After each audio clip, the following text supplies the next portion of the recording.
Hello everyone, welcome to Horror Stories. My parents bought their first house back in 1972. It was a fixer-upper, but they decided to move in right away and fix things as time and money permitted. Within a few days of moving in, the new neighbors came over to introduce themselves. They also let my parents know that the previous owners had moved out after a nasty divorce. They had lost their second baby from SIDS, and their relationship went downhill from there. My parents were horrified, more so because they were newly pregnant and couldn't imagine going through such a thing. They eventually pretty much forgot all about it. Life went on. They were in love with their new life and their new house. In preparation for the baby, they decided to wallpaper the nursery. My dad told my mom there was no need in wallpapering the inside of the closet, but she insisted. She was kneeling down, scraping off old paint inside of the closet when her eyes fell upon something that made her blood turn to ice. Written in crayon, at about eye level for a kindergartner, in childish scrawl, was, "I killed the baby."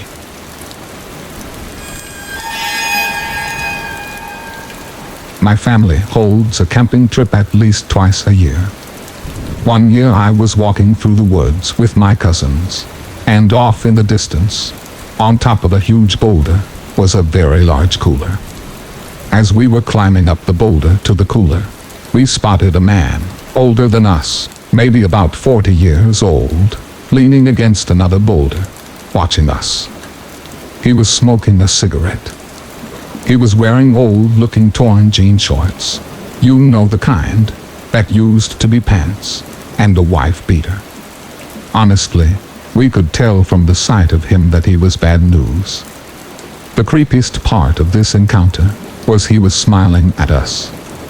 It felt like he was waiting for us to look inside the cooler.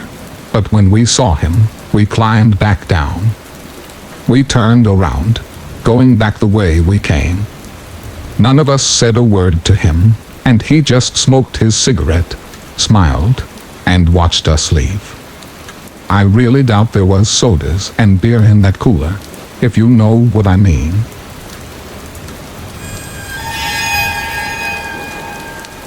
My husband and I were laying in bed one night, when we heard a noise. Nothing crazy, just a small rustling noise. We argued over who should go check it out, decided it was nothing, and then tried to go back to sleep. We heard the noise again. What the hell? You go. No, you go. While we were arguing, in whispers because my daughter's bedroom had an adjoining door, we heard it again near the foot of our bed. I turned on my phone to use as a light, and saw my daughter on the floor. She was on all fours, cocked her head, turned her face toward the light at a most disturbing angle, and then skittered on all fours back into her room, and into her bed. My husband and I were absolutely horrified. She was sleepwalking, and crawling, and had no recollection. She did creepy sleepwalking things after that for years. Usually while we were watching scary movies, or lying in bed in the dark. Kids are the worst.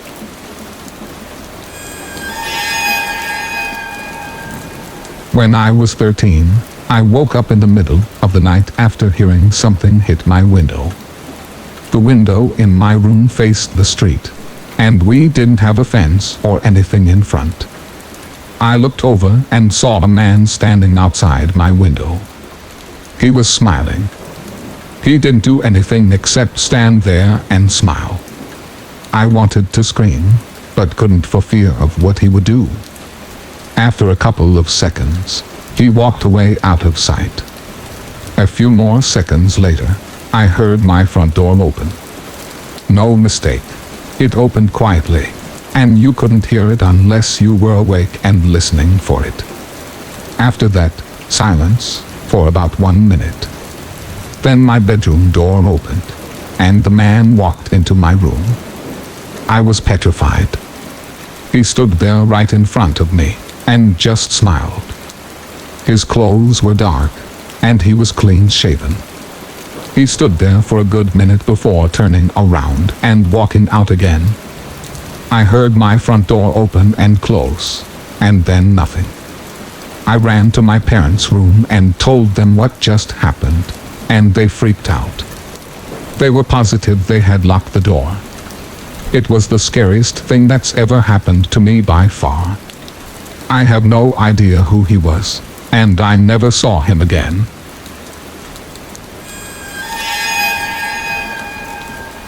One day, I was called over to babysit. I did it a lot for these people, so it was routine for me. I was told to put the kids to bed at 9, and I did. After I put them to bed, I started watching TV and doing homework, waiting for their parents to come home. But then, I started hearing some noises coming from the basement, like pans falling and stuff.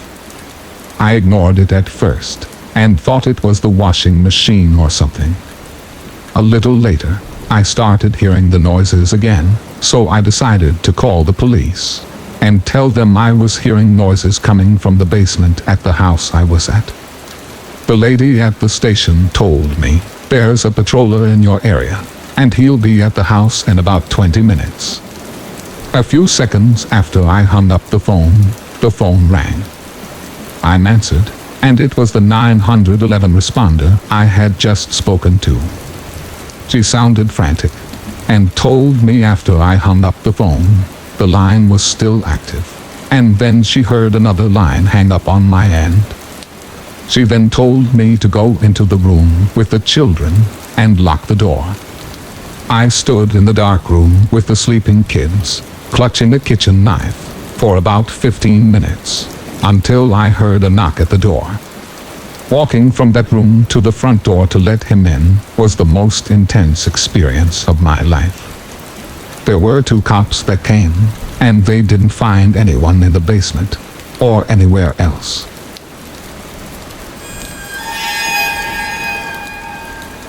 When I was 7 years old, I woke up in the middle of the night with an earache. I decided to tell my mom and stepdad, and walked out of my room. Someone was sitting in the chair in the living room, about 3 feet away from my bedroom door.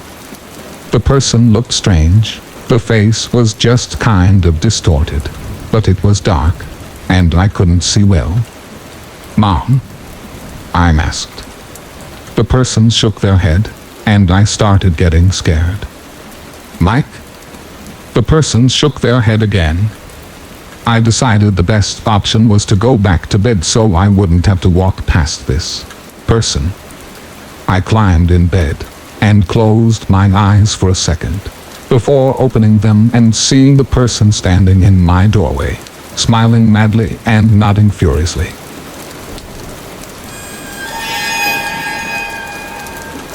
I need to share this experience I had at work the other night. I work the late night shift at the CVS pharmacy by my house. The shift starts at 9 p.m. and it ends at 2:30 in the morning. Honestly, it's the easiest job I've ever had, and I really enjoyed it for the past year. But last Sunday I was pulling up the purchasing program on the computer at the front counter to add some products that we had run out of. While I was on the computer, I didn't notice the man walk right up to me. When I did look up, I almost fainted because of how close he was, and on top of that, the guy didn't say anything after I did notice him. He gave me this psychotic little grin, and I asked him if he needed help finding something. He shook his head no, and then asked me if anyone else was working right then. This was an immediate red flag, and I lied and said yes. There's a manager and 3 others somewhere around. Then his smile grew, and he said, "Liar," almost to where I couldn't even hear it. Then, the awkward silence. He stood there like a psycho, and I eventually had to just look away and tell him I needed to get back to work. I literally couldn't look at him anymore. I was shaking. He was so creepy. When I looked back up again, he was gone. I looked around the store from where I was standing, but didn't see him down any of the aisles. I walked out from behind the counter and looked to see if he was crouched down in front of it. No, he was gone. I felt relieved, but also terrified because I knew that he had to have walked out of the store very fast in that amount of time to just vanish like that. I was probably looking away for 10 seconds or less. I was a bit shaken up for an hour or so, but I forgot about it after a while. At 1:45, I started to clean up and get ready to close the store. I finalized the inventory, counted the money, and wiped down the windows and counters. When everything was done, I grabbed my drink, my keys, and my phone, and walked over to the door to shut off the lights and lock up. I flipped off the lights and leaned down to unlock the sliding lock on the bottom of the door. When I stood back up, and while turning to go out the door, my eyes scanned over what I thought was a head peering over at me from one of the aisles. I stopped and froze in place, and then slowly looked back over to where I saw it. There was nothing. I wasn't sure that I saw what I thought I did, but I was scared. Then, while I was thinking of my next move, my train of thought was shattered by the man as he crawled out of the aisle on his hands and knees. He knew I could see him, because he started hysterically laughing. I went out the door and violently dialed 911 in the parking lot. I didn't see the man come out, and I circled the block until the police arrived. The man wasn't in the store when they went inside, but they did find his clothes in the aisle he crawled out of.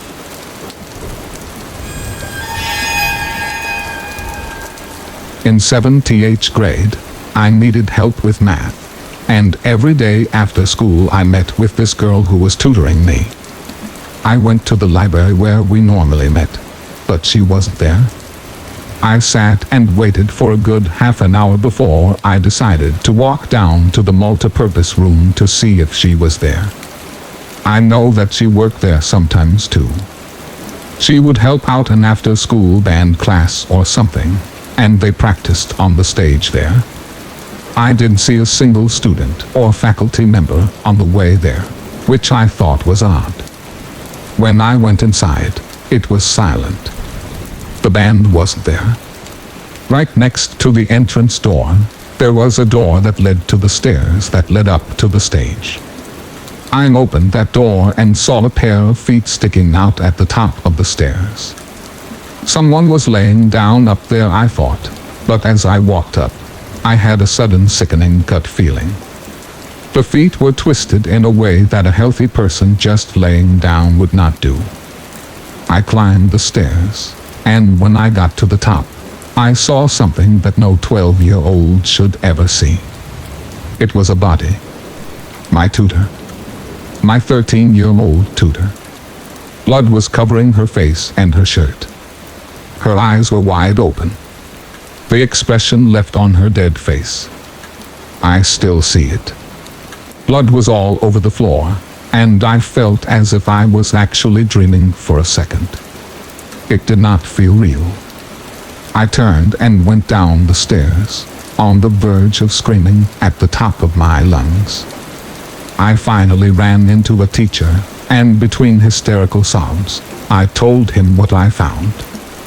The police covered the school 30 minutes later, and I was taken to the hospital for trauma therapy. The girl was stabbed 37 times in her chest, her stomach, and her throat.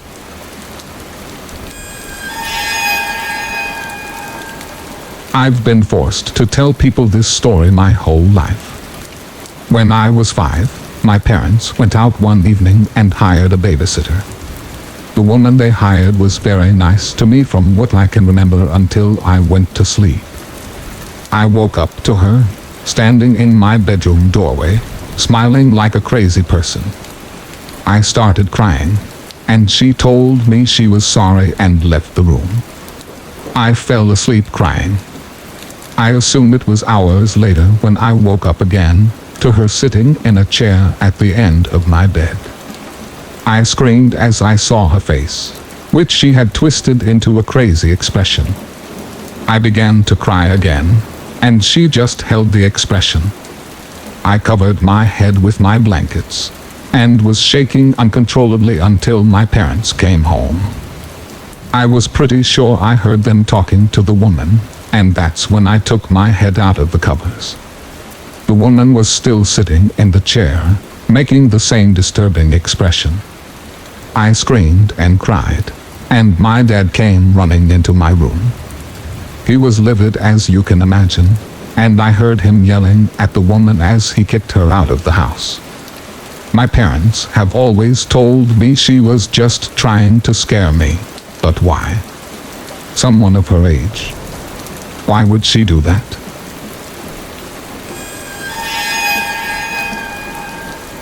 When I was 15, I used to babysit for this little girl named Sarah.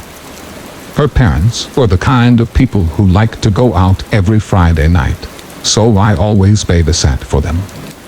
But after what happened to us, I no longer babysit for anyone.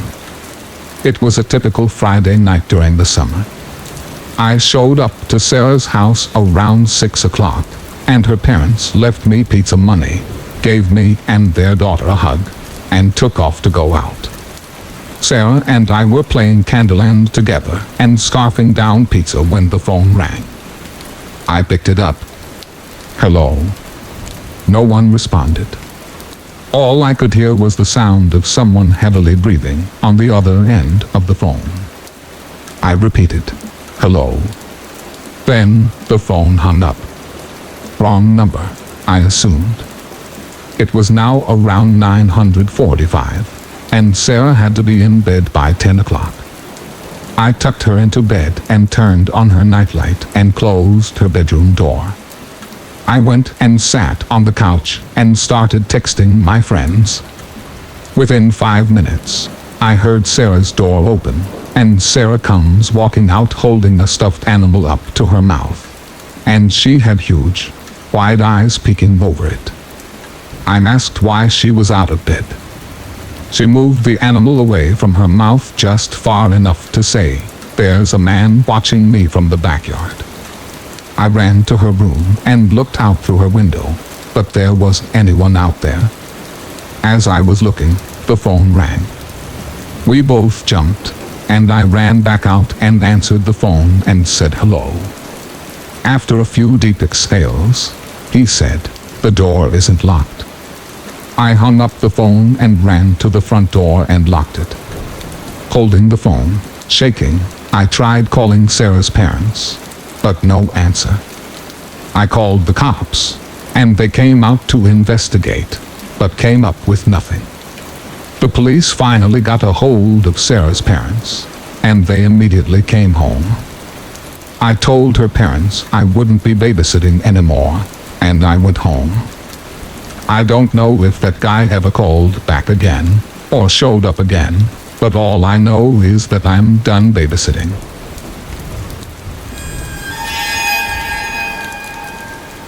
My girl and I frequent the drive-in theater all the time in the summer. I'm not sure if it's different anywhere else, but at the drive-ins closest to us, there's 2 movies that play on a single screen back-to-back. It's also pretty cheap, so it's an awesome choice for a hot summer night.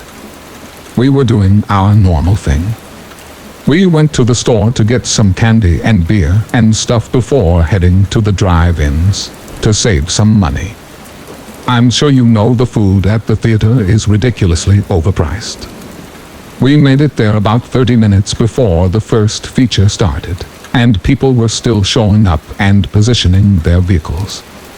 We got to the front row, with nobody in front of us, which somehow I always managed to get.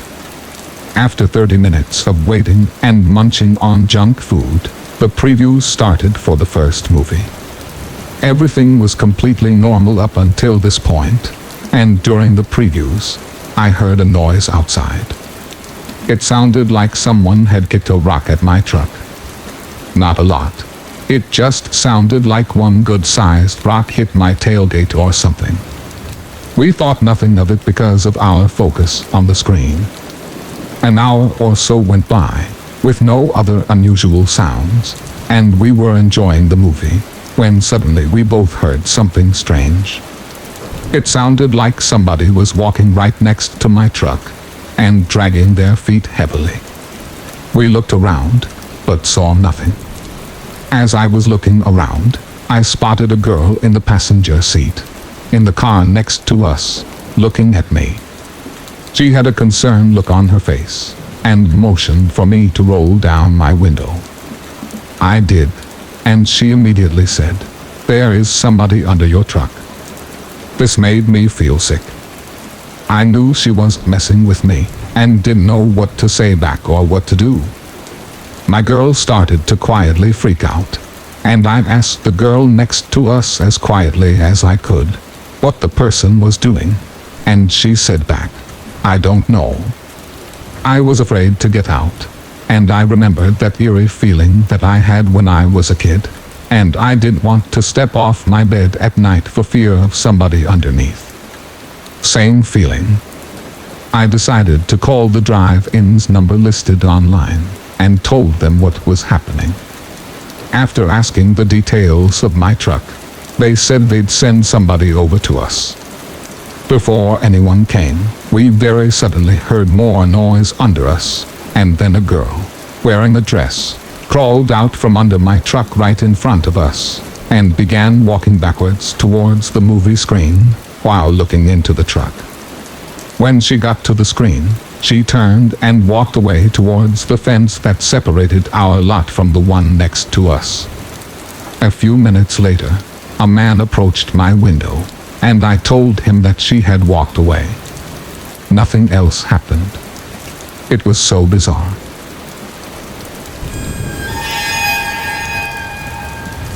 I work at a government building downtown. My shift begins at 11 p.m. Throughout the night, I'm the only one here. I sit in a very small room and watch the surveillance cameras that surround the exterior of the building. I've never had to call the director for any reason or incident until this one night. I was doing what I always do, and that's relax. I watch Netflix on my phone. I'd be lying if I said I didn't fall asleep sometimes. Hell, I'd be lying if I said I didn't fall asleep most of the time. This one particular night, I fell asleep 3:15 in the morning. I had a dream that made me wake up abruptly, like those ones where you fall off of something.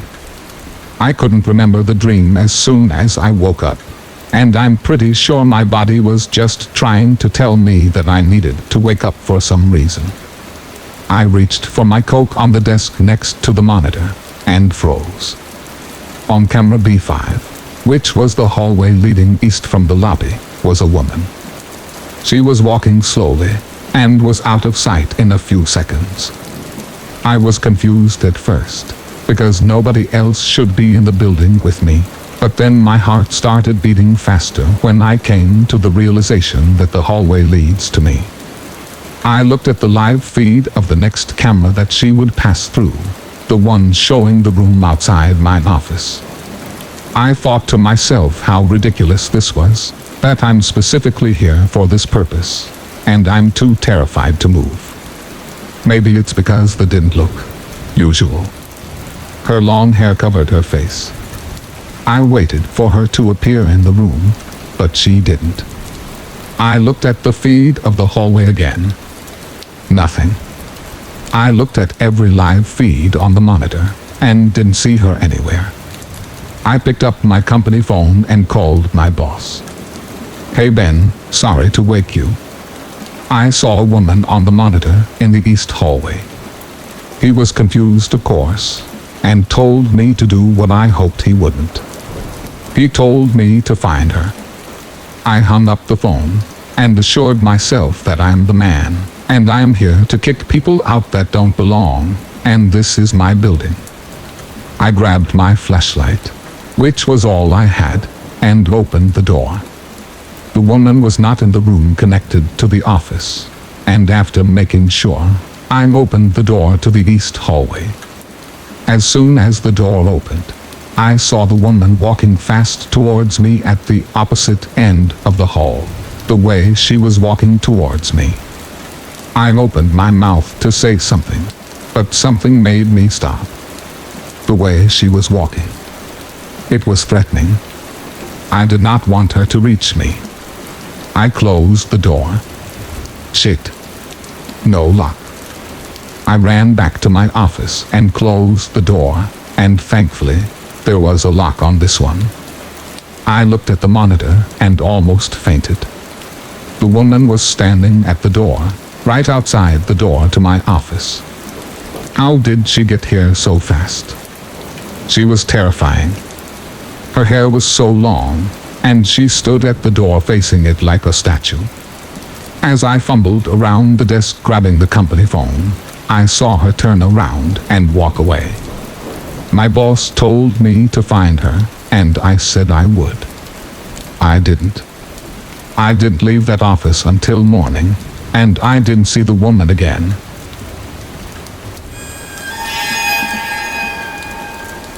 I used to work the overnight shift, often with one other person in my work center.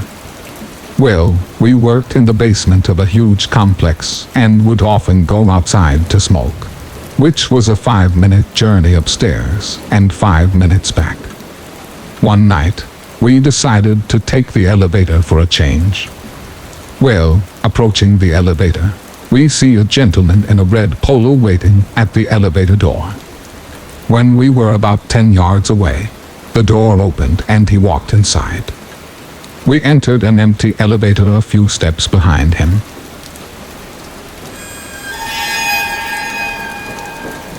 Working at Jack in the Box from 2 to 7 in the morning can definitely have its perks.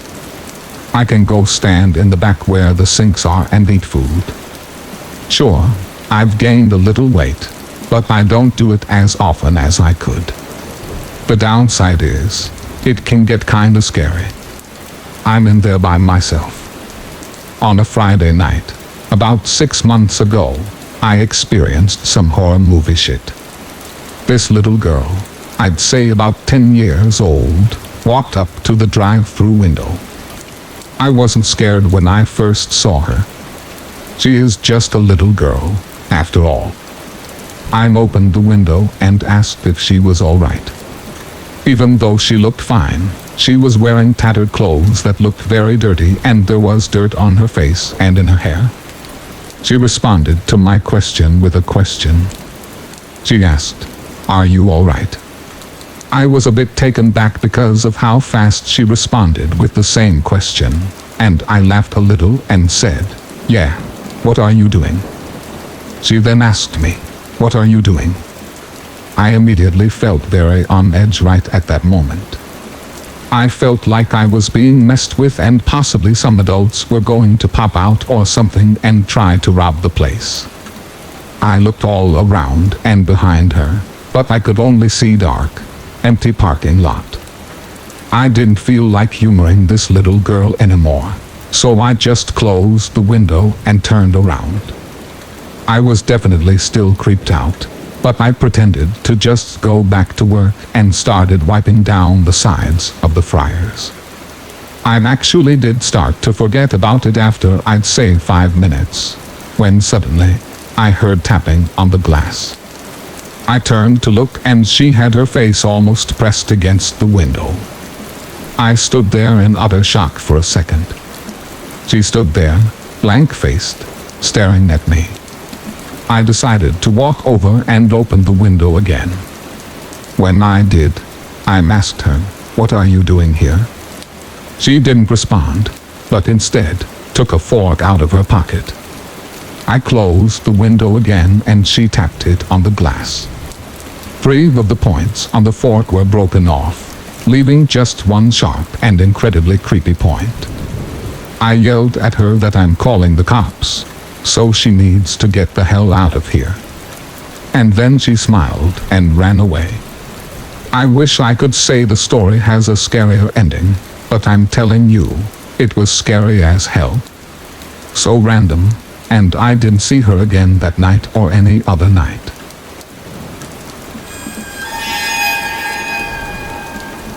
My dad used to work nights for the city, spraying weeds and shit. He was spraying pesticides at a graveyard one night, and he said for some reason he just felt terrified suddenly and looked behind him, and like 50 feet away there was this guy sitting on a headstone, just giving my dad the 1,000-yard stare. Apparently my dad tried to ask him what he was doing out there, told him to leave because of all the chemicals in the air, but the guy just sat there, stone still, staring my dad in the eye. He took the rest of the night off and came home visibly shaken up, and he wasn't the type to let that shit show normally. Not saying it was a ghost or anything, just could have been some weird old man visiting his dead wife or something, but the way he described it was just fucking scary.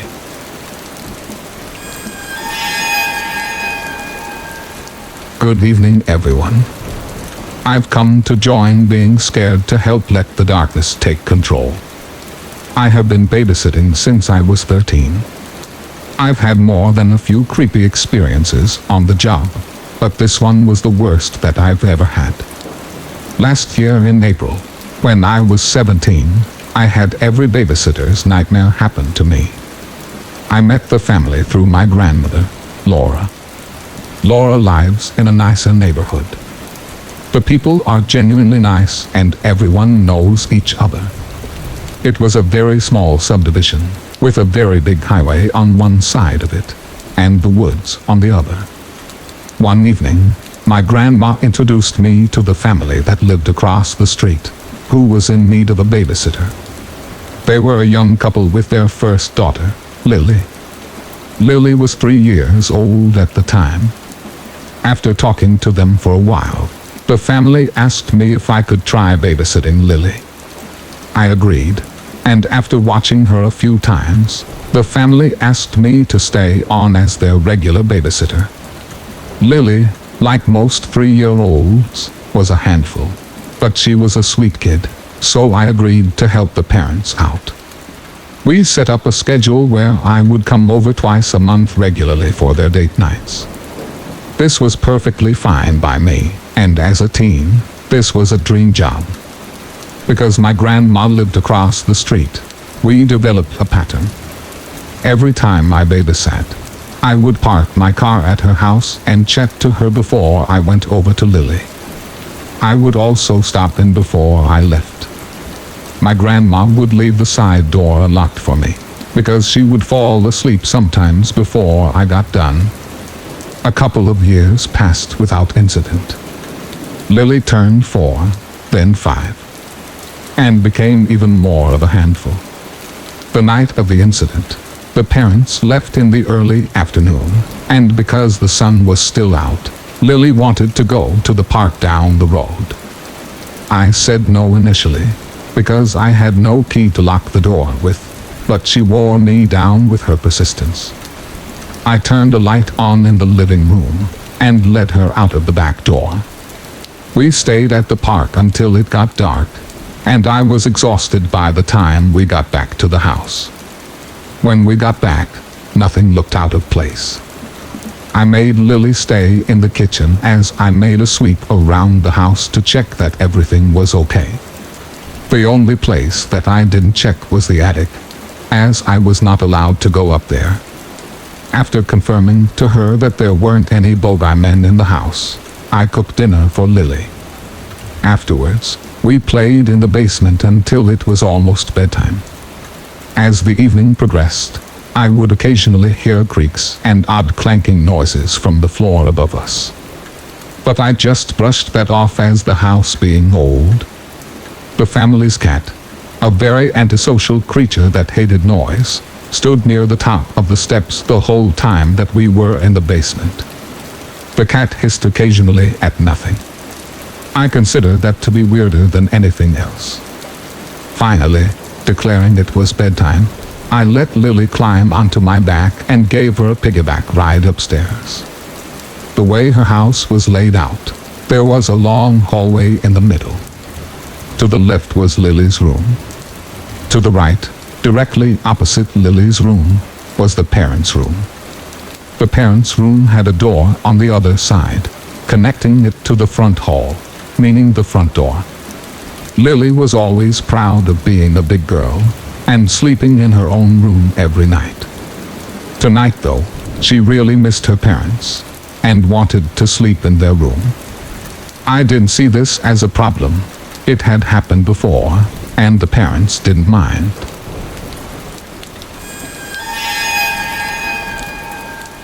I tucked Lily in and went back to the kitchen to read until her parents got home.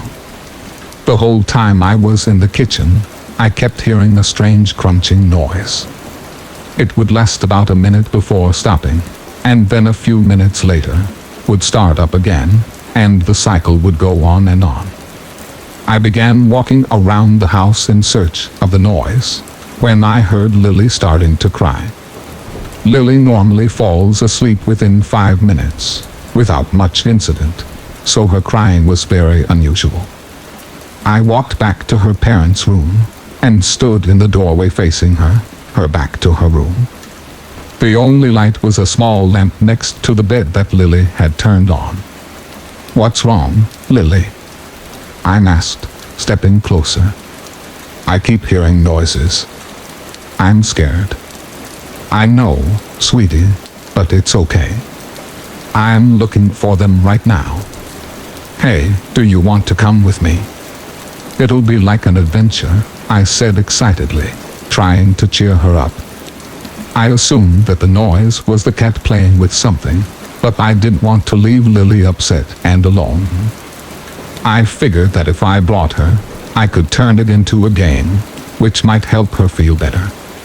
I walked towards the bed, my back still to the door, and was about to swing her up into my mom's to carry her, when she pointed behind me and said, "Who's that?" I whipped around to see someone big climbing out from underneath Lily's bed. There was something in his hand that glinted in the dim light. He was staring at us. I reached out and slammed the door shut as he lunged through the hallway with a yell. The door had a flimsy lock on it that I clicked into place seconds before the knob started rattling. Lily, understandably, was screaming her head off in panic. Suddenly, the door started shaking as the man began throwing himself at it. I couldn't afford to freeze. The man was at the door leading into the house, praying that he was acting alone and there wouldn't be a partner hiding elsewhere. I snatched Lily into my mom's and ran for the other door in the room that led to the front door. The door behind us kept shuddering. I threw open the bedroom door, knowing that I wouldn't have long to undo the 2 locks on the front door. The shuddering behind us stopped as the man heard us moving. He started screaming at us, running through the inside of the house going the long ways to the front door. I managed to undo the locks and sprinted across the street to my grandma's without looking back. We made it into the house through the unlocked side door, which I quickly locked behind me. Lily was still screaming, which scared my grandma awake. I handed Lily to her and ran through the house checking the locks. Once I was sure that everything was safe, I ran back to my grandma and told her that we needed to call the cops. My grandma gave me her phone. I went into their living room away from all the noise to make the call. On the phone, the operator I spoke to sent police immediately upon hearing what had happened. She then asked me if I could safely see their house. Carefully pulling aside the curtains, I chanced to peek through the window at the house across the street.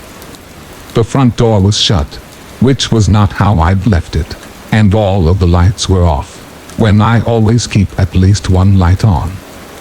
I mentioned this to her, and she told me to stay put.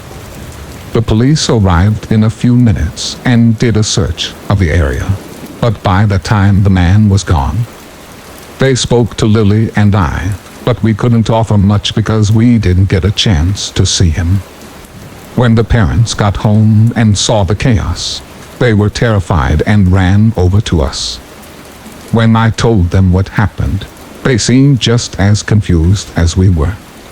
Whilst the police didn't find the man, they did find one thing that he left behind under Lily's bed. A box of mint Tic Tacs. The crunching noise that we heard was him chewing on them whilst he waited for Lily to go to bed.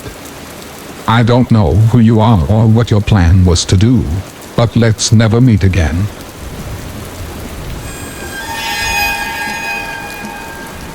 I grew up in rural Michigan and rode the bus to school every morning. We lived in a house at the bottom of a hill on a country road. My bus stop, however, was at the top of the hill after you passed my house. The story I'm about to tell you happened when I was around 8 years old. I woke up one morning and got ready for school just as I usually did, and my bus picked me up around 7 a.m., right when the sun was starting to come up a little. But there were still spots of darkness deep in the woods. I was the only kid who was picked up from my bus stop, so I would stand at the edge of the woods and wait until the bus came. My mom or dad would have to drop me off 5 minutes before the bus came and hightail it to work in order to make it there for 8. It's not that they felt completely comfortable doing this, but they didn't have many options. We lived in a safe area, or so we thought, and the bus arrived on time 99% of the time, so they weren't too worried that anything would happen to me in the 5 minutes I was left alone. So I'm standing there, cold as shit, waiting for the bus to come, watching the sunrise slowly in the sky. It's still a little dark outside, but yet bright enough for me to see what's going on around me.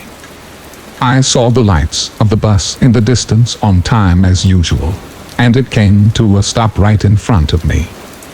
My driver, Mrs. Teresa, opened the door and said good morning, and gestured for me to hop on.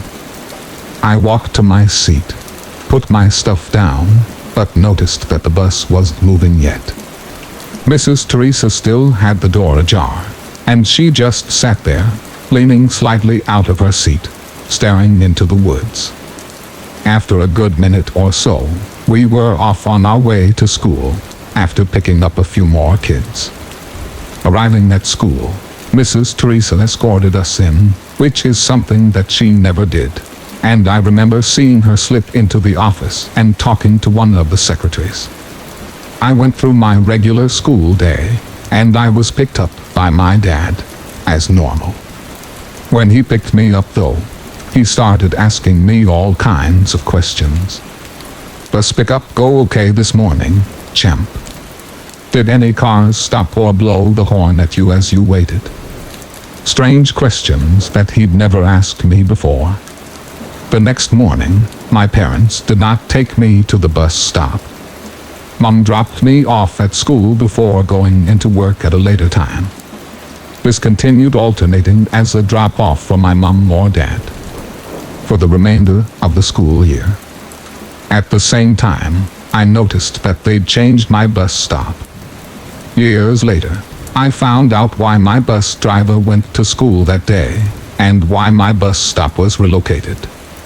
When Mrs. Teresa picked me up that morning, she saw a man standing in the woods behind where I was, just staring at me. She alerted the school secretary, who alerted the transportation office for the school district, and then the police. The police investigated and found some items wrapped up in a black t-shirt in the woods. A hunting knife, rope, a rag or washcloth, and tape. The police never found out who the shirt belonged to, but my bus driver, my parents, and the police felt certain that whoever it belonged to had the worst of intentions, and probably for me. I think about this often, and wonder what would have happened to me had the bus driver been a few minutes late, or had she not noticed the man standing in the woods after I boarded the bus. Because of this instinct, my school district changed my bus stop to be located right in front of my house. That way, I could stay in my house until the bus pulled up, no more standing by the woods for me. I resumed riding the bus to school next year, and creepy bus stop man, let's not meet. And thanks Mrs. Teresa for most likely saving my life.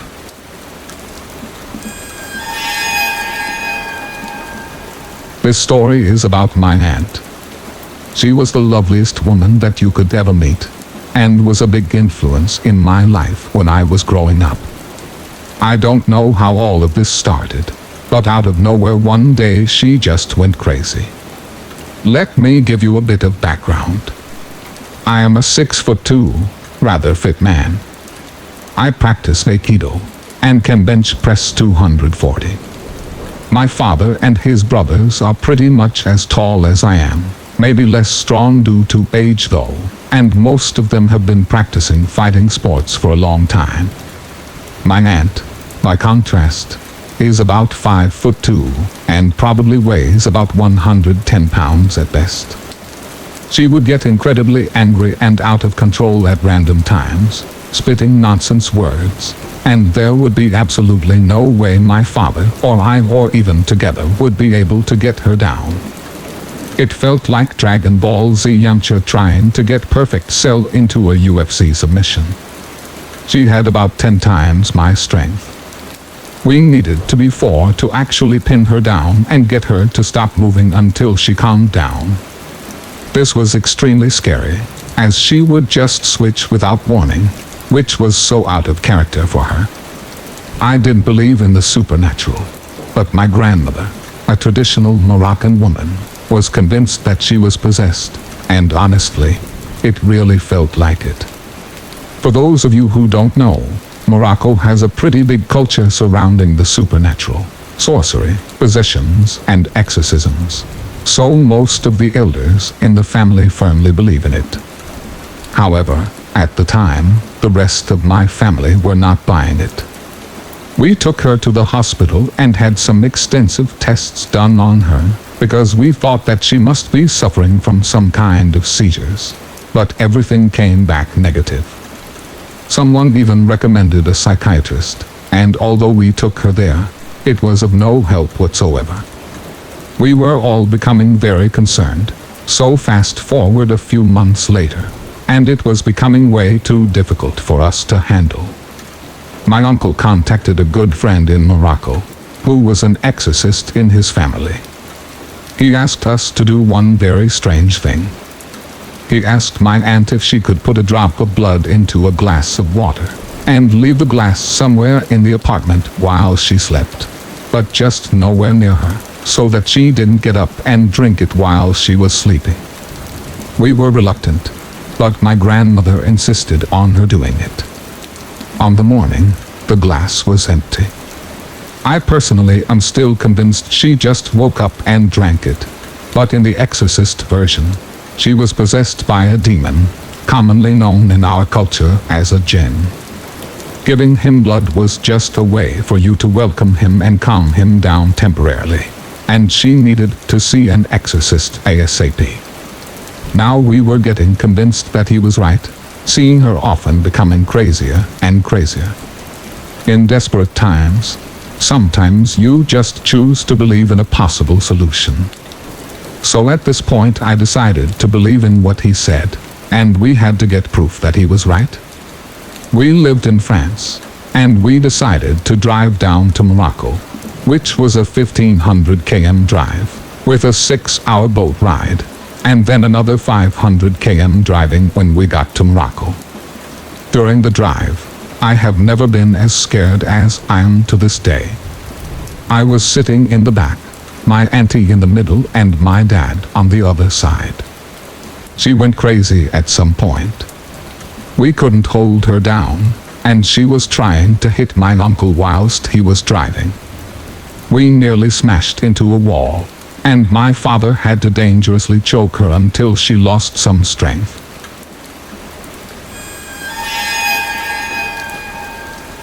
I know it sounds horrible, but she really was beyond it. So anyway, here we are in Morocco, getting to this village named Sefrou, known as one of the biggest places in the country where sorcery happens. It's a rather creepy place, and not in a conventional creepy way either. What we all know of creeps are just what horror movies puts into picture, but the African creepy is on another level. We get to meet this exorcist guy, and he asks us to buy a sheep to sacrifice, and tells us that we should bring him the sheep's guts back for the exorcism to happen. My father and uncle take care of this, as I am absolutely petrified.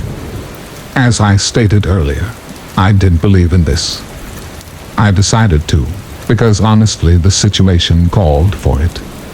But at this point, in a freaky spooky village in the middle of Morocco, we were advised to never eat anything outside, or accept anything from a stranger who might try and curse us. Where everything looked twisted as hell, I was losing it, and really could not wait to leave this place forever. On the following day we went to the exorcist's house, and brought him these guts. He put them into a bowl, and asked me if we were feeling strong enough to stay, as more people around would make it easier to exercise. Well, I really wanted to leave, but seeing as everyone was staying, I stayed as well. My aunt was lying down in front of us next to the bowl, and we were sitting down around her holding hands, and the exorcist started saying stuff in a dialect that I couldn't understand. He gets sweaty, and begins speaking faster, and I see my aunt twitching in what looks like pain. And then all of a sudden, all the lights went out. Holy shit, I think I peed my pants at this moment. The exorcist screamed something, and then my aunt screamed as well, and we were in total silence in the dark. I think the silence lasted for about 30 seconds, but honestly it felt like hours. The exorcist's assistant then came in with a lamp, and what we see is that both him and my aunt have passed out. The bowl is on the floor, and the guts are next to it. The guts had turned black. I'm not joking. They were red before the lights went out, and then they were black as if they'd been singed beyond belief. I have goosebumps just remembering that and trying to picture it. The assistant urges us not to touch the guts at any cost. The exorcist wakes up, and goes to put some water on his face, and then tells us to follow him. We went to a nearby empty hill, and when we reached the top, he asked us to burn the guts right then and there, as the demon was now possessing the sheep, and we could get rid of it. And that's exactly what we did. Since that day, my aunt has never shown any problems whatsoever. Her crisis period never happened again. Trying to remember this honestly scares the crap out of me. Just seeing her now gives me the chills, even though she is back to being the loveliest person I know. I am just so glad, though, that she is back to the way she was.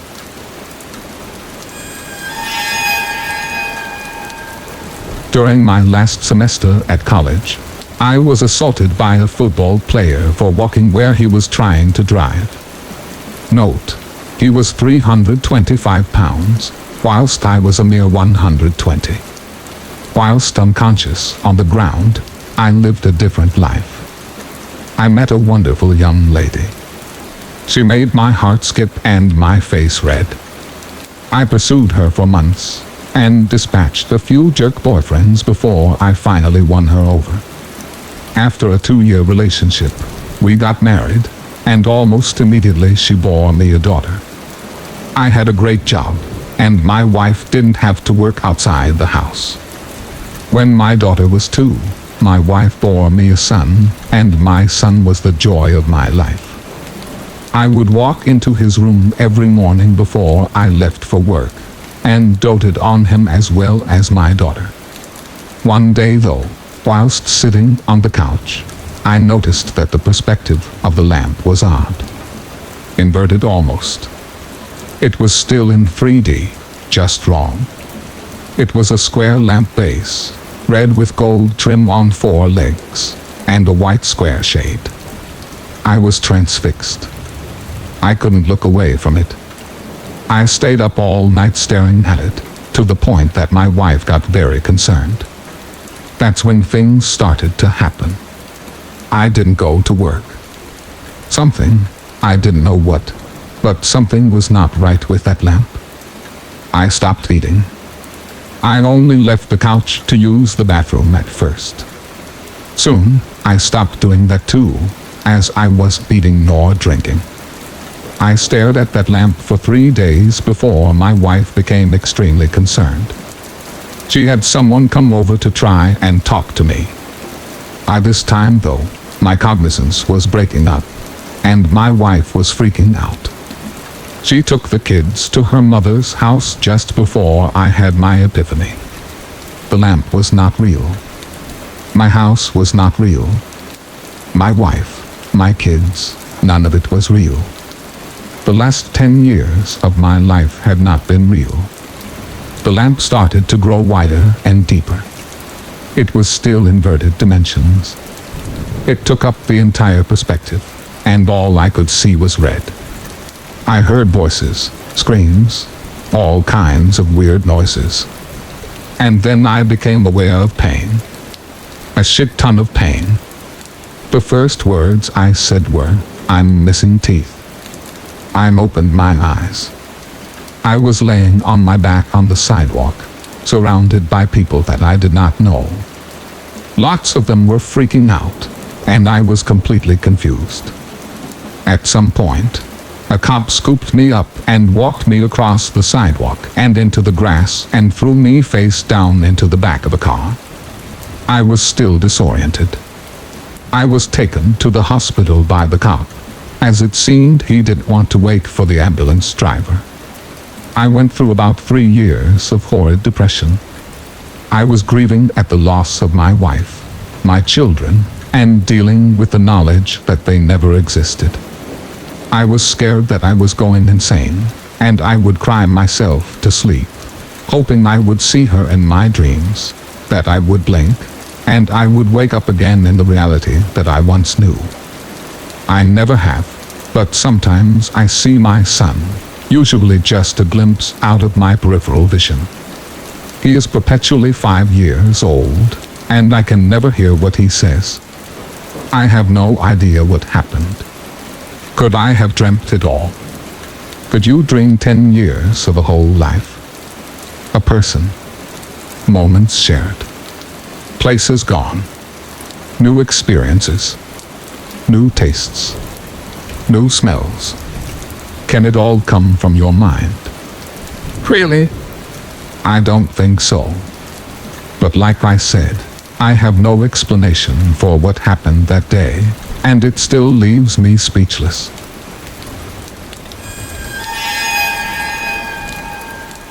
There was some construction being done at a new building at my university. So one day, my buddy and I meet some nice girls at the bar, and as the evening gets late, they ask to smoke a joint with us. For whatever reason, we decide the new construction site is a great location for this, and we go to it. 15 minutes in, and my buddy lets me know that there are cops watching us and that it's time to dip. We start to casually walk away, when the girls decide to book it immediately, drawing sirens. My friend taps me on the shoulder and reminds me that chivalry is dead. Those girls are on their own, and he has a spot to hide. He takes me to a half-constructed elevator shaft for the new building, and we climb all the way down to the bottom, where we find an underground, massive network of tunnels. When I say massive, I mean multiple channels each, which are multiple kilometers long. At this point, we're pretty drunk, and we decide to see how far this thing goes. Every 500 meters or so, there would be a wooden barrier, but a few quick flying body checks made short work of them, and we continued on our way. Eventually, we found a ladder and a hatch, and decide that we'd come too far to not see what's up there. So we climb and go through and find ourselves in a locked room in the middle of our university library, about a kilometer and a bit from where we started. A janitor walks in and catches us clearly doing something we weren't supposed to be doing. But I pulled my best Seymour Skinner impression and said that we were just trying to find how to get out of there. Thankfully, he bought it, or was too confused to figure out how we got into the locked room in the first place, and decided to let us leave without any further questions. We didn't find anything too exciting in the tunnels. A few empty beer bottles, and that's it. But I made it home without a possession and or trespass in charge, so I will call it a win.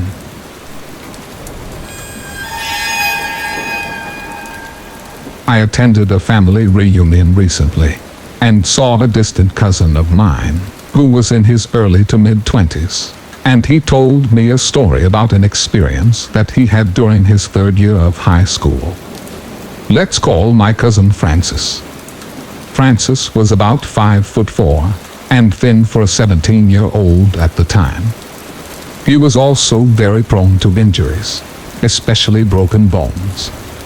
Apparently, during his third year of high school, the school he attended just hired more janitors, and according to my cousin, all of them were okay, except this particular one.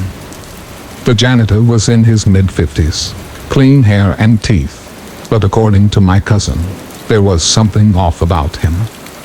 The guy would always carry a cross or some sage with him whenever he cleaned up classrooms, and would tell the student things like, "God bless you." He would always mumble biblical quotes underneath his breath. At first, a lot of the students didn't mind him. Francis said that many respected him, even though he did these things. One day, however, everything changed. My cousin and his 3 friends stayed behind after school one day to finish up a big project. The room was unlocked, but the teacher in charge left. But before she did, she told them to have that specific janitor lock the door for them when they were done. So my cousin and his friends continued their group project until at one point, the janitor came in. What my cousin remembered, he said, was that the janitor was in prayer pose and had his eyes closed. When he finished that, he watched them as they were working, and after about 10 to 15 minutes of staring at them, he offered to lead a religious sermon. My cousin said no, because they had a project to finish. Apparently he didn't hear the no, and decided to begin his sermon by saying that Francis and all of his friends were going to hell because they did not want to hear the word of God. The group was already frustrated because the project was worth 25% of their grade, so they politely told him to leave. The janitor, of course, became enraged and just lost it. He ran towards my cousin and punched him in the face, knocking him down onto the ground. Apparently the janitor was strong as hell as well, and placed all of his weight on top of Francis. His friends were trying to pry the janitor off him because he had his hands around Francis's throat. As he's choking the life out of my cousin, he's yelling, "You devil, you will burn in hell for eternity." Francis was wheezing and basically borderline unconscious, causing panic for his friends. But I guess someone heard him, because another janitor came in, a female, and then got a broom and beat him with it until they managed to push him off my cousin. The janitor gets pushed off, and gives Francis enough time to be pulled away by his friends and carried off into the hallway. The female janitor calls for backup, and long story short, the principal gets the police and the paramedics. The janitor was screaming religious stuff as he was being carried out by the officers. It turned out that the janitor dislocated my cousin's shoulder and seriously bruised his neck and ribs. Francis stayed in the hospital for a number of days. The whole experience gave him trauma and he had to go to therapy for a few months. So in the end, the female janitor was awarded for saving my cousin, and also, the janitor was going to serve 15 years for this and past crimes. Francis still stayed at the school and eventually graduated, still living around the same area. But he promises to never return to that school. Thank you for listening, and I wish you good health. Don't forget to subscribe to the channel to support us. Thank you very much.